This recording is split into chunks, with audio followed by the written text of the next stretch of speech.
We don't have. Anand Iyer we don't have. He is not here just now. Maybe Prashant knows Anand Iyer's email. If you do, please send a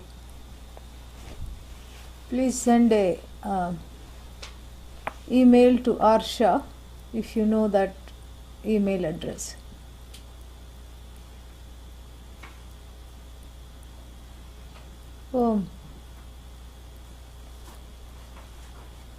Anand Iyer from Norway. Does anybody here have his email address?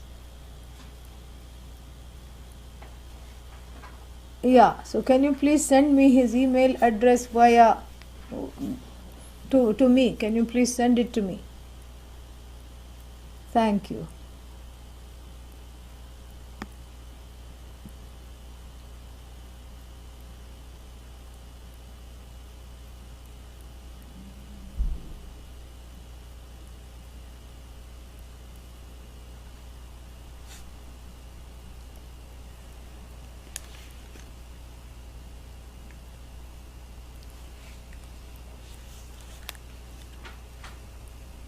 Volume is okay. Oh, sometimes this thing gets. It's perfectly fine.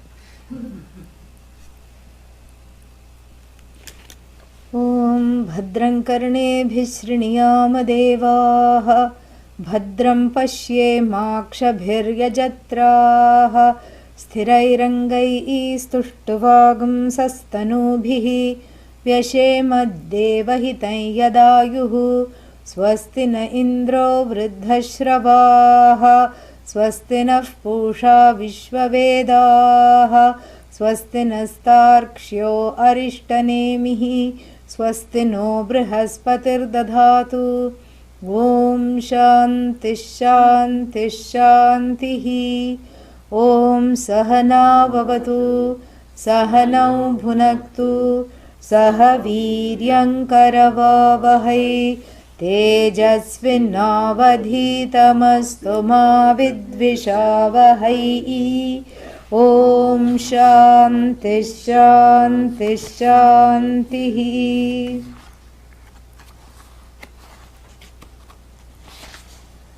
विविक्तदेशे च सुखासनस्थः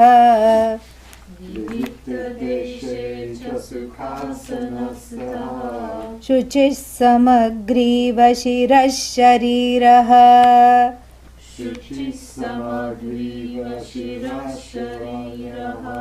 अत्याश्रमस्थः सकलेन्द्रियाणि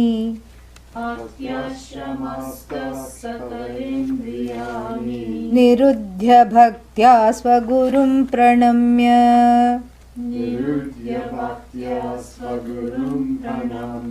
हृत्पुण्डरीकं विरजं विशुद्धं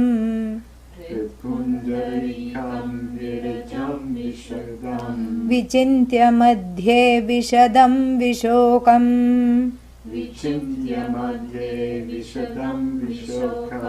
अचिन्त्यमव्यक्तमनन्तरूपम्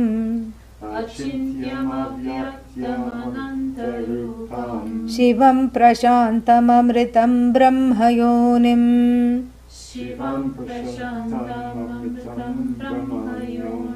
तथादिमध्यान्तविहीनमेकम्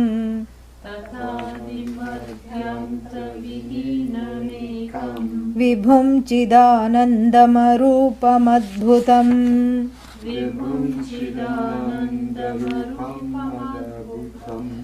उमासहायं परमेश्वरं प्रभुं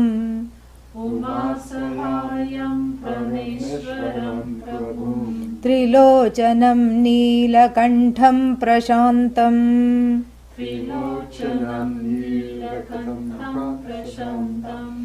ध्यात्वा मुनिर्गच्छति भूतयोनिम्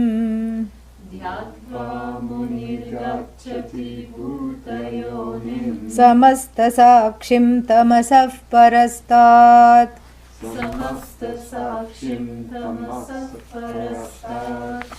So the meditation described in the Kaivalya Upanishad in these two verses, in these three verses, is unique in the sense that the meditation is used as a teaching methodology. So you are teaching about the Vastu and you are also telling the person to meditate upon it. It's a very unique method. And so we saw that there are two ways in which Brahman is recognized with reference to or from the standpoint of the causality that is imbued upon Brahman, as it were. And what is that causality? Jagat Karanatvam. And that causality which is attributed to Brahman as the author of the Jagat, as the cause of the Jagat, makes Brahman have the status of being Ishvara. All knowledge, all power, all pervasive, the overlord of all. This is this is what was talked about. Uma Sahayam Parameshwaram Prabhum. That which is Parameshwara, which is Ishvara, which doesn't have an overlord, along with the Shakti to create and resolve and everything, that universe that you have to visualize. And visualizing that where? In the heart lotus that is devoid of all pains, sorrow, omissions, commissions, papa, punya.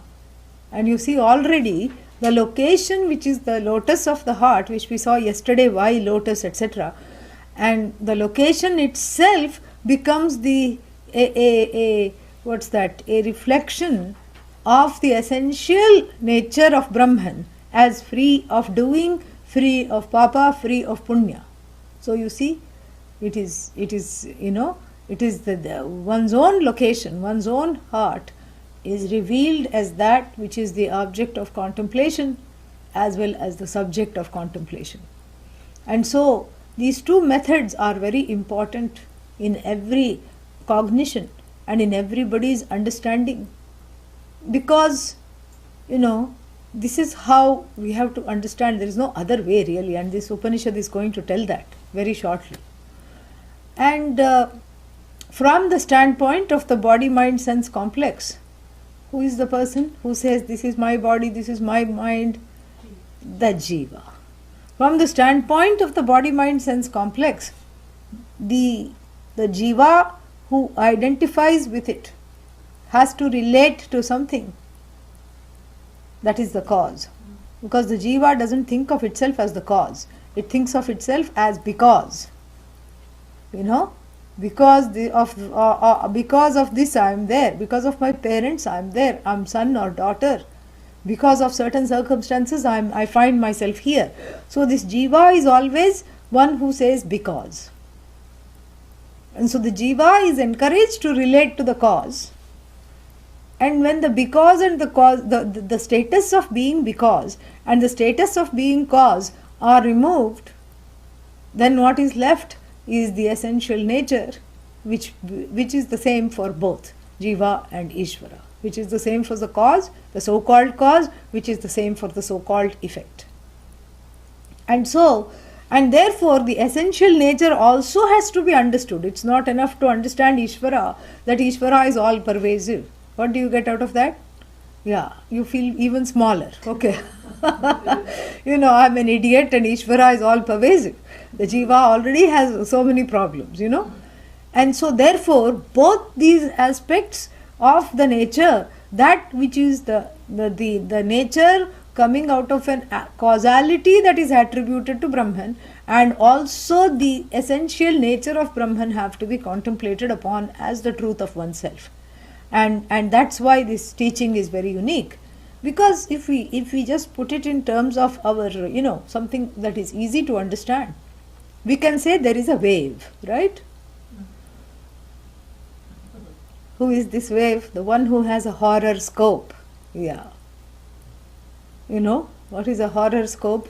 That which horrifies one by the placement of all the negative planets in the negative houses. This is what is called a horoscope. So the wave can say, I am limited, I am finite, I am an idiot, correct?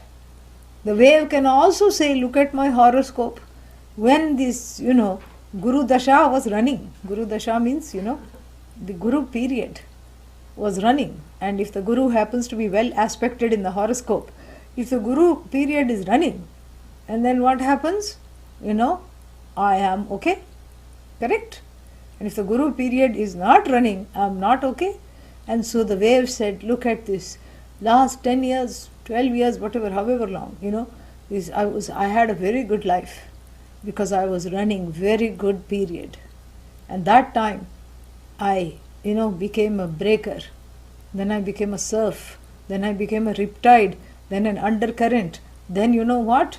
I came in the paper. Every day my name came in the paper because I was a tsunami. Yeah, I became famous. See all these clippings, I have a whole portfolio. Wave folio. Yeah. I have assembled and clipped all these things and then laminated these newspaper articles. You see that tsunami, they said, we don't know where it came from. That was me. Yeah. And you see all these terrified people running. I was the one who caused them to run. I was the one who evacuated them in 15 minutes. These people had been staying there for 150 years. It was their ancestral property. For 3 generations they had been, staying. And in 15 minutes I made them run helter-skelter. That was my mahima, my glory. Look at me now. Ana Jana, that's all my life. Ana Jana means I can barely make it to the beach. I don't even have enough. I can't even go to the beach. If I go to the beach, I'm breathless. I have to take rest. Then another stronger wave pushes me back to the ocean. Then I have to take rest there because that is itself tiring. Then I have the desire to go to the beach again and I make it a little bit to the beach and then another wave comes and pushes me back. I don't even have the energy to go to the beach. This me who was all pervasive, I had engulfed 3 continents as the tsunami and terrified everybody. And look at my state now, correct? Yeah. Suppose this wave goes to sleep, right? How can a wave go to sleep? Come on, don't ask that question. How can a wave have this complex? It's only we are talking only when there is a human mind. So the same wave that has a human mind can also go to sleep. Why not? Yeah. So suppose this wave goes to sleep. And then what happens in sleep? Where does the wave go? Back to the ocean, correct? Yeah.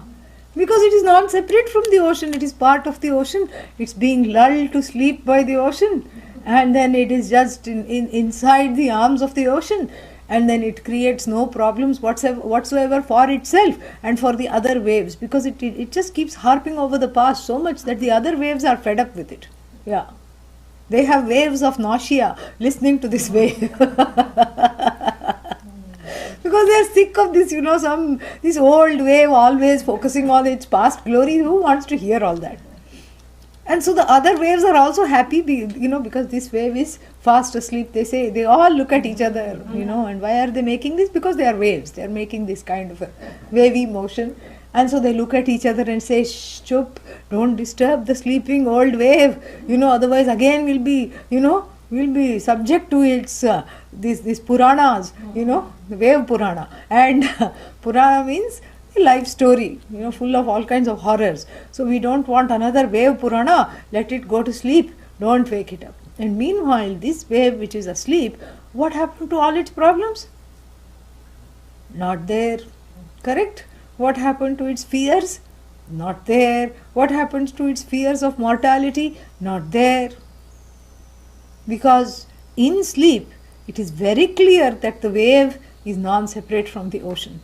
It arises out of the ocean, it is sustained by the ocean, and it resolves into the ocean. Correct? Yeah. Then upon waking, what happens? Some gadbad happens. Yeah. Gadbad means this nonsensical disturbance happens. And some gadbad happens upon waking. Ye kya baat hai? What is this? Because as soon as the wave wakes up and stretches, immediately it is reminded of the backache, Yeah, waves backache, yeah. It has waves of pain in the back. And he says, what is this? Now suddenly I am waking up and all these aches and pains. And then it has dry mouth, it's doing, and then it is going, getting up and the eyes are dry, everything is dry. Being a wave, it is dehydrated. and it says, I'm dehydrated, I have a wave, I'm so dehydrated, this is my this is my problem. Everything is nirasa. Nirasa means devoid of essence, devoid of hydration. There is no spiritual hydration either. Body is dehydrated, mind is dehydrated, spiritually also I'm dried out. I'm a dried out wave. Is there such a thing as a dried out wave? Yeah. And then what? A guru wave has to come. Yeah, from the Indian Ocean. Yeah, that's that's where they stay. so, so Guru wave has to migrate from Indian Ocean, and then the Guru wave comes, and it's even smaller than this dying wave, and then and goes up, and then somehow the two waves interact, and then the dried out wave says, wow, where you look new, because the dried out wave is very curious, because it is the Raja of the whole ocean, because it has been around several dashas. Shani dasha it has experienced, Guru dasha it has experienced, Rahu dasha it is experienced, Ketu dasha it is experiencing right now, so many things, So I mentioned Ketu dasha because Ketu dasha is moksha karaka. Those 7 years when one is running Ketu dasha, it's a very good time to pursue this knowledge. And if we do, this is completely aside, but it is fun. So, in fact, if we do an analysis of the horoscope of all the people in the 1 month course, you will find that a sizable number will be running Ketu Dasha. This is how it goes. Yeah. Ketu Dasha brings in, Ketu is seen as the giver of moksha, brings in the desire to study. Somehow he takes you, online, offline, somehow, Ketu is associated with moksha. Very interesting. Anyhow, back to our story. So then we have the old wave is very curious. Keeps saying, what is this? Konala? Who came here? Who is this new wave in town? And such a small one that too, because the older people, they like to, they are curious because they feel like the Raja of the neighborhood. Who came? Who is that? Kon aaya abhi? And then where are you from? I'm from the Indian Ocean. Why do you look so happy? And the wave responds by saying, why do you look so sad? Oh, I am dried out. I am just nothing left in my life. I can't even talk. What to talk? You want to see my portfolio? Because that's all there is left. I'll show you. I'll show you what all I have. And the Indian Ocean says, I don't need to see your portfolio. If I look at you only, it is enough. In what condition you are in, You are a sad little creature, It is very clear. No, but why are you so happy? I already told you. That question is not, valid. What is valid is, why are you so sad? Why is that question valid? Because I am not complaining of being happy. That is why that question is not valid. Nobody complains. Even Mandaha, even the dullest person doesn't complain. Oh Lord, you have given me 3 happy things this week. How am I going to take it all? Please take away 2 of the happy things. I can only manage 1 thing at a time. I'm dull. Even the Manda doesn't say that. Yeah. Even the dullest person does not find problem with happiness. So the little wave defeats this older wave and says, the problem is with you, because I'm not complaining of being happy. I'm not complaining of being contented. I'm not complaining of being satisfied. Tum ho. You are the one complaining of dissatisfaction. You are the one always whipping out your portfolio. You can barely carry yourself and you're dragging this portfolio around. Actually, portfolio should be called past folio. Yeah. Why past folio? Because it's a collection of the non-folly moments of the past. That's all. A few moments of not folly, meaning when one was not fallible by mistake. By mistake one did not do a mistake. Yeah, there also. By accident one did not do a mistake, and this is the portfolio, which is a past folio. a collection of the rare and few and far between moments when one accidentally shone. Yeah. Again, because of horoscope and karma, but not knowing that, one took it as one's own glory. This is what it is. And so the little wave said, Indian Ocean wave said, you are the one who's carrying around, dragging around your past folio, and you are the one who is making all these claims about the past. You are the one who is totally living in the past. You are the one not satisfied with yourself. And I'm okay because, I'm fine, I'm happy. Then the old wave, which had a lot of punya, because it had, even though it had had a difficult life, it had not abandoned prayer. It was a prayerful wave, and it was doing Oshanaya Namaha every day. Yeah. Samudraya Namaha, Oshanaya Namaha. Every day it was praying. It had 108 ways to describe the ocean. Sindhave Namaha, Samudraya Namaha, And then, all the fish, and the one who is the Lord of all the fish, the sustainer of all the fish, and all the waves. Namaha. This is like it had composed its 108 names, Ashtottara it is called, and it was praying every day. And because of the grace of the Lord Ocean, it had some purva punya, it had some punya from, stacked up in its account, and because of which it had the grace to ask the question, what is it that makes you so happy? What is the secret to your happiness? Who is asking? The old wave. Who is it asking of? The Guru wave. Yeah, the Guru wave is even happier now, does a little somersault. Oh, okay. and then the Guru wave says, I am happy because I know myself. Oh, what is it that you know? Teach me. Guru wave says, well, when you know your nature, you are nothing but happiness alone. Yeah, my nature is to die.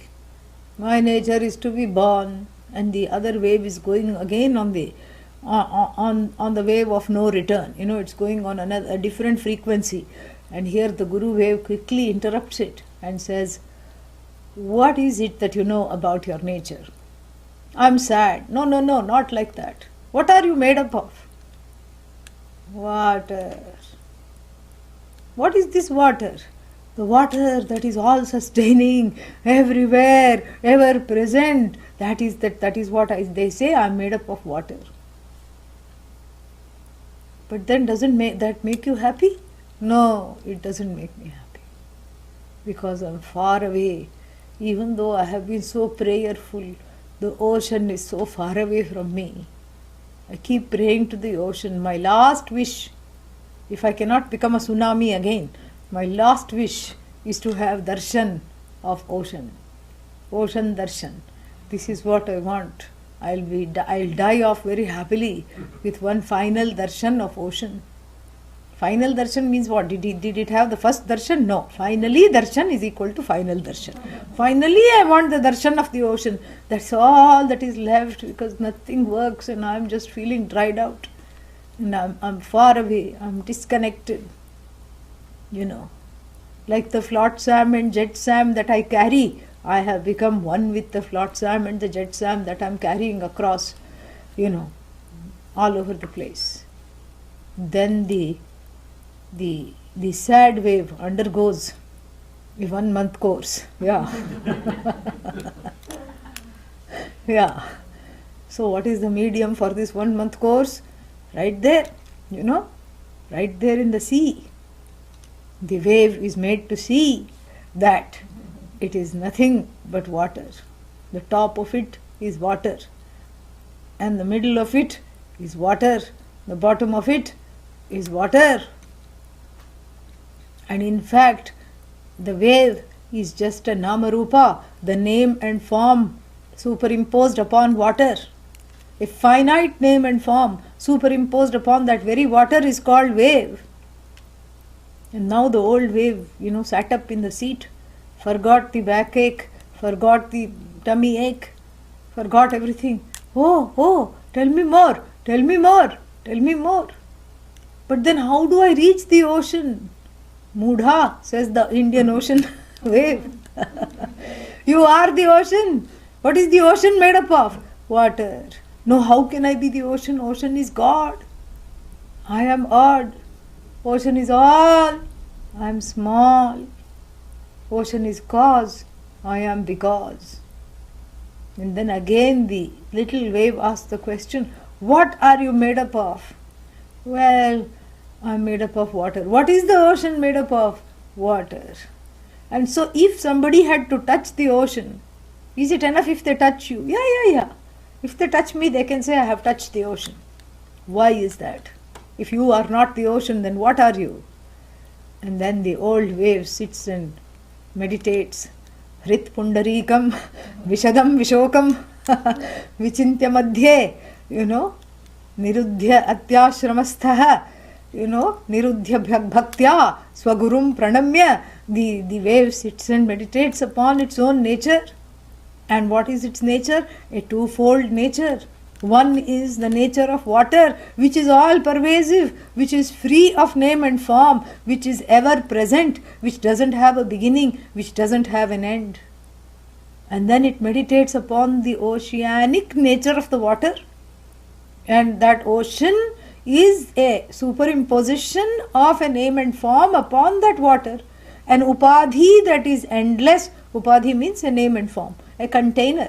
That is an endless, limitless container for the name and form called ocean, which is a limitless container for water. And the wave is another name and form for the ocean with an as though limitation of movement, of rising and falling, etc. And the wave enjoys now being a wave, because when it identifies as a wave, it can see the ocean, it can look upon the ocean with devotion, correct? And when it identifies with water, it can dismiss the ocean as an ocean. How beautiful! How beautiful that is! Yeah. So from the standpoint of the devotee, you can enjoy that. You can enjoy this. You can enjoy the ocean with devotion. You can say, you can look at the whole thing as a play of Ishvara, in which you are included. And you can look at the whole Jagat as the play of Ishvara. The sun, the sand, the beach, the, everything. The trees, the forest, other people, in-laws, outlaws, you enjoy all of them.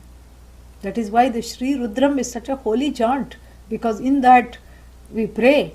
In the third Anuvaka it says, Namaha Naktancharebhyo Namaha, Namo Namaha. Naktanchara means the beings that are active at night. Yeah. Nishachara. Nishayam charatiti. Those that roam around in the night. Are they good news or not? Generally not. Yeah. Why? Because the night is dark, correct? And Bhagavan has given them the power to move around in the night. It has given them better vision than you, who is also trying to move around in the night. And then what happens? They see your ankle before you see them. Yeah. And they catch hold. These scorpions, snakes, all these things are nocturnal things.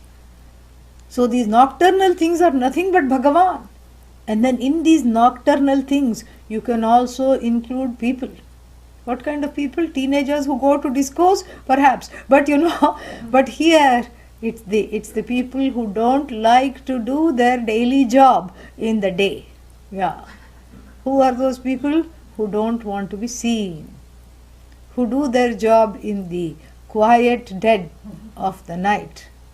Who are they? Robbers, wayfarers, riffraff, people who pillage, people who loot, etc.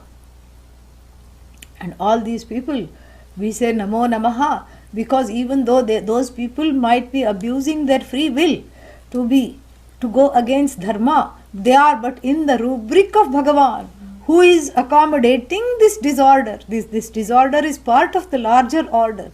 Perhaps their job is to remove, some valuables from me so that I have better vairagya. Correct? Yeah, I have more enforced vairagya. They give vairagya. So those in-laws and outlaws who behave like in-laws who behave like outlaws, all these are part of this vast order. So this is what one can contemplate on, and everything, because when you see yourself as a devotee included in the order, there is no disconnection. So now we have a connected wave. As the devotee, the wave is connected and it can keep on meditating on Uma and Parameshwara.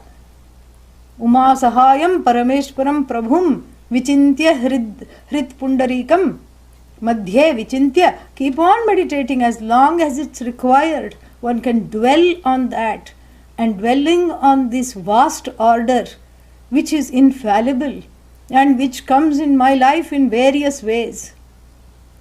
The wave can look upon the ocean with devotion, and the wave can say, I belong to the ocean. I am part of the ocean. Wave can say, I am born of the ocean, I am sustained by the ocean, I revert back to the ocean. So do you see why Dvaita and Vishishtadvaita philosophies are not at all opposed to Vedanta? They are not opposed to, in fact, we accommodate them and transcend them as well. We accommodate them. There is nothing wrong.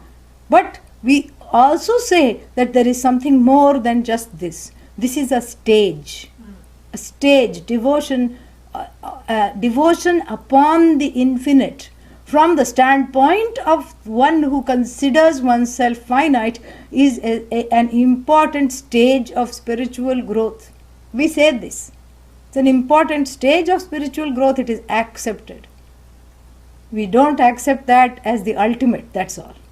Because even if you ask the Dvaitin means the dualist. If you ask the dualist, what is it that you want? What will they say? I want to become one with Bhagavan. Yeah, I want to go to, Golok, Vrindavan and become one with Bhagavan. And what do we say? You were never separate to begin with. This is something to be understood. You are not separate. So how can you say you can only become one if you are separate, correct? Here the becoming is the problem. We say that becoming is samsara. It is extremely unbecoming to keep on becoming, wanting to become this, become that, because it's an endless becoming. And this endless becoming is called samsara. And so therefore, looking up from the standpoint of being the wave, being a sad, dejected, abject, subject to abject dejection, this wave, looking upon the ocean with devotion is in place. Correct? Is part of the teaching. It's also part of one's growth. It's part of karma yoga. It's also part of preparing the mind to imbibe the next part of the lesson. Which is that? What is that next portion of the lesson? That one is what is given. The essential nature of the ocean has to be understood as the truth of oneself, really. And so this mathematical like equation where the name and form are dissected really and then resolved into the apparent duality is resolved by understanding the underlying identity of oneself with Ishvara. That is the underlying identity. And so it is okay for the wave to invoke the ocean as a part of the practice of devotion to prepare the mind. And then what happens? It progresses because the mind is prepared. It progresses enough to accept the lesson, to not reject the lesson. And what is this lesson here now? That the ocean is but an ocean. That is the lesson. That is the ultimate. And if one is ready, you can transcend this part of the ocean, and you can transcend this, separate from the ocean and supplicating to the ocean, surrendering to the ocean. All this you can transcend. And then you become the highest form of devotee, the one who has self-knowledge. Self-knowledge is devotion, really. There is no other devotion. And this is something we have to understand properly. Because to understand the ocean as an ocean, and the wave is also an ocean, and it is a name and form that has been superimposed upon water. And so too, ripples, tides, bubbles, everything is just the same, name and the various names and forms superimposed, as it were, upon that body of the water, which is in itself nameless, formless, which is oneself. And this is what the teaching is in these 3 verses. Let us look at the portions we have not seen. We have seen mantra number 5 properly. We have seen, Chidanandam, Arupam, Adbhutam. Mantra number 6 we have seen. And mantra number 7 also we have seen, except for the last 2 lines. Dhyatva. Dhyatva has to include Jnatva. Not just dhyatva. I told you, aparam chet dhyayeta, param chet jnayeta. If it is, we are talking of Sagunam Brahma, we are talking of Brahman with attributes which has the name of Ishvara, with as though attributes superimposed upon it, which has the attributes of all power, all glory, etc., which goes by the name of Ishvara, then that is something to be meditated upon. Kim dhyayam sagunam brahma. If somebody asks, what is it to be meditated, that should be the object of meditation, sagunam brahma. What is then the something to be known? Kim jnayam, that which is the object of knowledge, nirgunam brahma. Nirgunam cannot be something to meditate. Nirgunam is to be understood, sagunam is to be meditated upon, and there is really no choice, because one leads to preparing for the other. So you cannot say, should I do? The person who is just out of high school cannot say, should I go to college, or should I go to the 4-year college, or should I take up a PhD program? Is that a choice? No. Like the person who is 15 cannot say, should I turn 16 or should I turn 25? There is no choice there. You have to turn 16 in order to turn 25. And then 17, 18, 19, all those other things. And similarly, in order to get a PhD, you have to first finish your 4 years of college. You cannot suddenly from high school, unless you belong to some Mensa club or you have some, child prodigy, you can do that.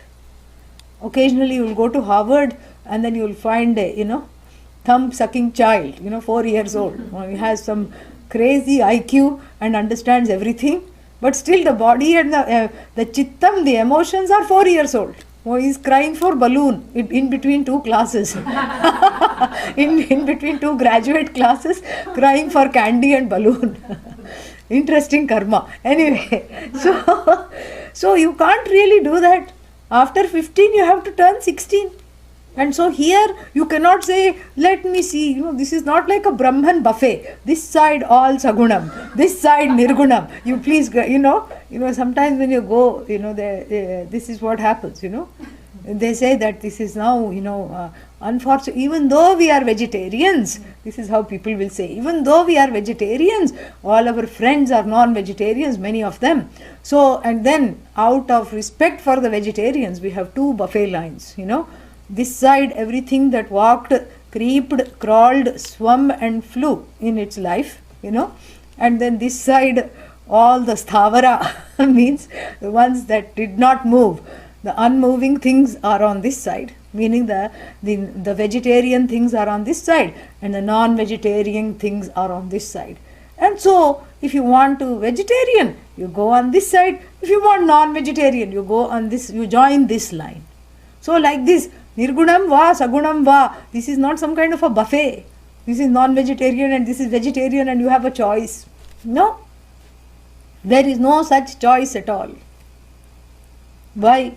Because the Sagunam, for the most part, the Sagunam, Saguna Aradhana, the surrender to the Sagunam of the person who is feeling left out, who is feeling disconnected, who is feeling separate, that is a very, very important stage in gaining this self-knowledge. It's a preparation. So without this preparation, the Nirgunam is not something, an object of consumption. It's a subject which reveals its own nature as oneself. It is the very subject. And so both these are given in a very unique way and beautifully, and it has to be properly understood. I happened upon some online translations of the Kaivalya Upanishad. They leave a lot to be desired. Yeah, they leave a lot to be desired. Just very superficial translations and just glossing over. That is not the Arsha tradition at all. You will not find any of the Pujya Swamiji's disciples teaching like that. Never. Thank God. Anyway, so then Dhyatva Munihi Gacchati. Look at mantra. For you it will be mantra number 7, correct? Third line. Dhyatva. Dhyatva includes Jnatva. Jnatva means what? Having meditated, and as a result of the meditation, having prepared for the knowledge and having understood. Munihi. Munihi means Mananashilaha. Mananashilaha means what? The one who is contemplative by nature is called Muni. Yeah. See, contemplation is not an action. This is something we have to understand, and we understand this very well by looking at the word Muni here. Contemplation is not an action. You cannot say, I will contemplate today from 4 o'clock to, at 4 o'clock. Why can't you say that? Because we are having Gita class at that time? No. No, that's not the reason. Because just like you cannot say, I am going to be compassionate at 4 o'clock. Correct? Or I am going to love at 4 o'clock. I am going to be loving at 4 o'clock. You cannot, loving is your nature, compassion is your nature, and you cannot put a time and, space constraint on that which is your nature, which is beyond time and space. So similarly, becoming contemplative is discovering that part of one's nature which is largely an inner quietude, also reflected in in an outer quietude. So Muni, and then from there you go to Maunam, and then you become Mauni. See, it's all connected. It's all connected. It's all from the same thing.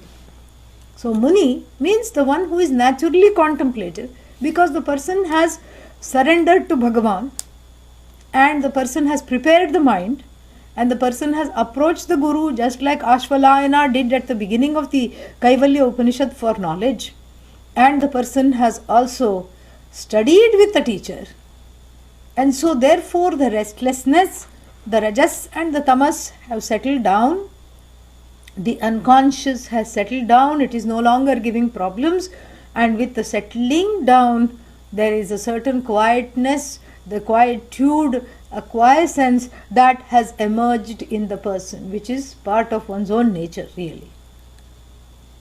That quietness is nothing, that quietude is nothing but a certain self-contentment. We have a saying, empty vessels make a lot of noise, correct? But a Purna Kumbha, a pot that is filled with water does not rattle, does not keep making all these, splashing noise. A half, even in Hindi we have the saying, Adha jala gagari chalakati jai. If it's a half filled pot of water that you're carrying, it keeps spilling all over itself because of the movement. But a full pot does not spill, does not make a mess. So likewise, the person who has discovered the fullness of the contentment does not make noise. There's nothing, because the noise comes from discontentment. All noise is due to some, whether it's inner noise or outer noise, or this new fangled invention called white noise. It all comes from a restlessness. And it is in keeping with motion. Whenever there is motion, there is noise, because the sound and there is a certain kind of a dynamic aspect of motion in which there is sound, in which there is noise, in which there is movement. In this way, there is restlessness. And so too the Jagat. Jagat also has noise. When you turn on the TV and that some kind of a, what is that comes? That's some black and white, grainy things. Whatever it's called, that grainy look. And then you try to increase the volume and that cacophony. They say that is the sound of the continued creation. Yeah, the Big Bang. That's what they say. And that noise, that is of course because the Jagat is constantly in motion. That is Lord Nataraja with his dreadlocks flying all over the place. Not like Dakshinamurti with combed dreadlocks and nicely in one place. Yeah. Dakshinamurti is very comely, correct? He has got a bandana around his dreadlocks. But Lord Nataraja, what bandhana will stay, because he is depicting the very dance of the Jagat. That is the primal and the ultimate dance. And he has to keep dancing, because if he stops dancing, what will happen to the Jagat? Pralaya, yes. That is the cosmic dance. And so here, the movement always has noise, has restlessness. The movement always, and the restlessness finds its need to communicate. And the restlessness has something to achieve. Oh, so Lord Bhagavan also has something to achieve. Oh, I thought only I had some unfulfilled desires. Bhagavan also has unfulfilled desires now. Then why is Bhagavan making that primal noise? Bhagavan is not making the noise. What is this Bhagavan here? We have to understand. It is the Jagat is an expression of the restlessness of the Jivas who are clamoring to be created so that they can stop being Jivas. That is the clamoring to come out, because the karma standing in the account are so many. They are fighting to come out, and so many karmic forms are lying in wait. And that is that noise. So the movement always has noise. What is the noise in Pralaya? If there is noise, there cannot be Pralaya. Correct? Yeah. And so who is this Muni? The Muni is the one who is contented. Just like a contented child doesn't make noise for a few minutes, but nonetheless. So therefore, this contented person, Dhyatva, having understood, having meditated, having done all the work to prepare the mind, Dhyatva Gnatva. Background microwave radiation, that's what it's called. Yes, so Dhyatva Gnatva, what happens to this Dhyatva and Gnatva? What happens to the person? Gacchati. Goes here doesn't mean how does he go, he or she. Does he take auto rickshaw or does he take, what does it take? No. Goes means attains. Yeah. Gacchati, goes. It's just an expression. Attains. What does it, does the Muni attain? Attain oneness. What does it attain oneness with what? Bhutayonim gacchati. Bhutayonim means the source of all things. What is the source of all things? The source of everything. The source of the galaxies, the source of the black holes, the source of, all the things that haven't been, figured out, the source of the God particle, the source of everything they have not understood, antimatter and grey matter and this matter and, after all this nothing matters. Really, that is what it is. Where matter doesn't matter. When you say, because you have gone to the source of all names and forms where nothing matters. And then all these are names and forms. You go to the source of all this, and you don't go to the source. You see the source as non-separate from yourself. This is a very beautiful understanding of Jnanam, where you see the source as yourself. You are the very source. This is what is called Sarvatma Bhava. Bhuta yonim gacchati. Bhutanam api yonihi. Yaha Saha. Tam gacchati. And that which is the source of all the 5 elements. the source of everything, because we say that everything began with the 5 elements in the Vedic model. But then where did the 5 elements come from? Look at the Taittiriya. Tasmad va etasmat atmanah akashas sambhutah. The space came from Atma. Then from the space came Vayu, Vayoho Agnihi, Agnerapah, Adbhyah Prithivi, Prithivyam Oshadhayah, Oshadhibhyah Annam, Annat Purushah. All these things came from what? Atma alone. So Atma must be really tired because it has given birth to the 5 elements. No. As though, yeah. See, the Taittiriya Upanishad begins with Brahma, the word Brahman. Brahma vida apnoti param tadesha bhyukta satyam jnanamanantam brahma yo veda nihitam guhayam parame vyoman. The knower of Brahman gains the ultimate. ठीक है, all right. What is this Kim Tad Brahma? What is this Brahma? Satyam Jnanam Anantam, whose essential nature is that which is limitless existence, that which never is not, and that which is in the form of knowledge, that is free of the divisions of knower known, that which is limitless, that without a beginning, without an end. If you know that as yourself, as that which is in your own buddhi, located in, as it were in your own buddhi, that all pervasive Brahman obtains in your own buddhi as Sakshi, Aham iti Sakshat Sakshi Rupena Bhasate. When you know that, then Kim Bhavet Tatra, what happens after that? Then Sarvan Kaman Samashnute. Then you become one for whom all desires are fulfilled in one stroke. Because really speaking, all desires are distractive spoofs to understanding really the truth of yourself.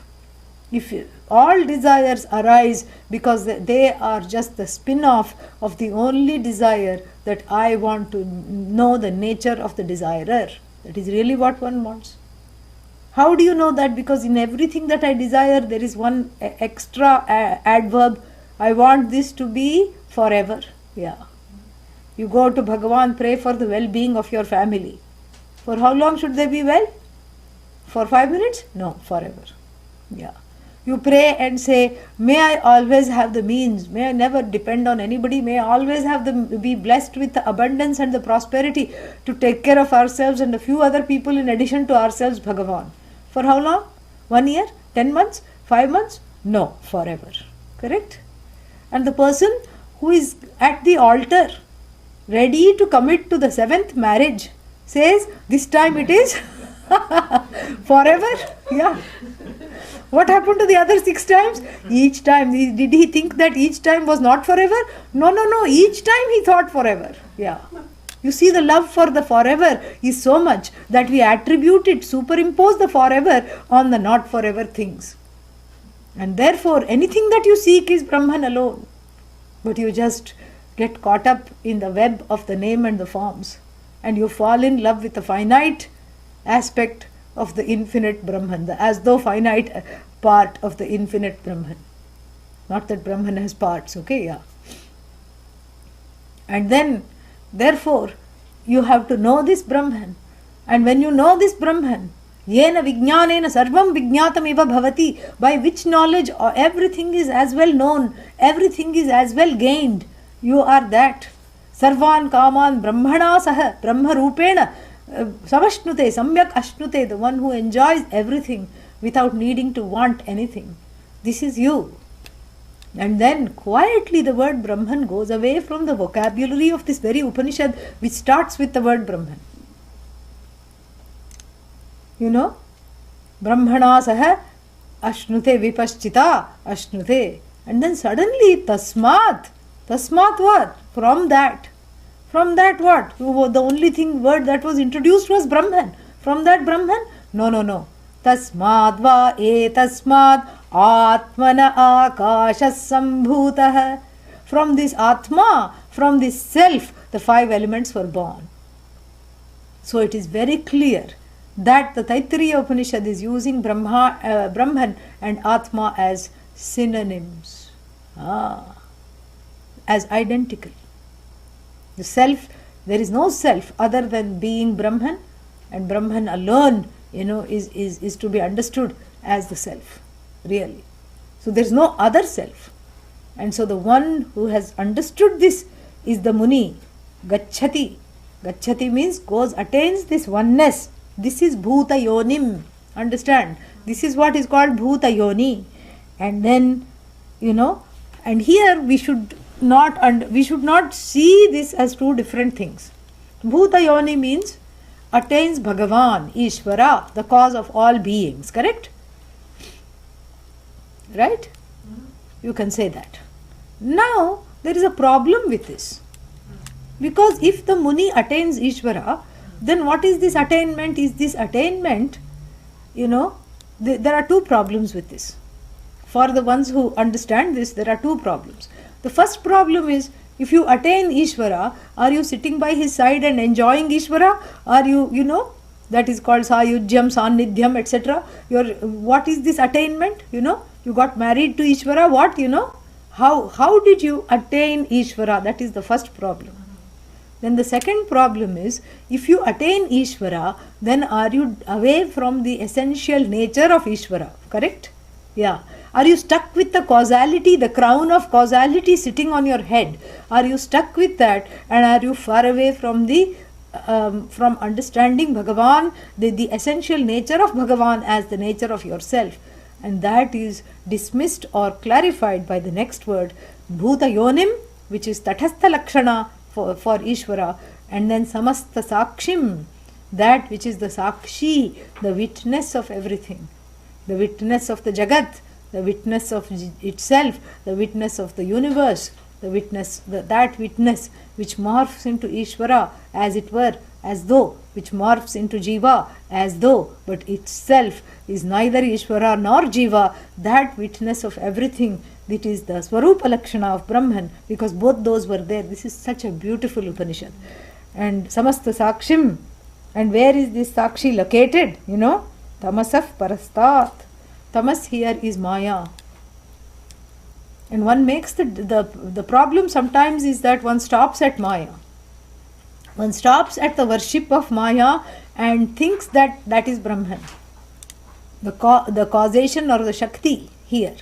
Here we go past the Shakti to the wielder of the Shakti. That is why this Samastha Sakshim Tamasaf Parastat is given, the one who is the wielder of the Shakti.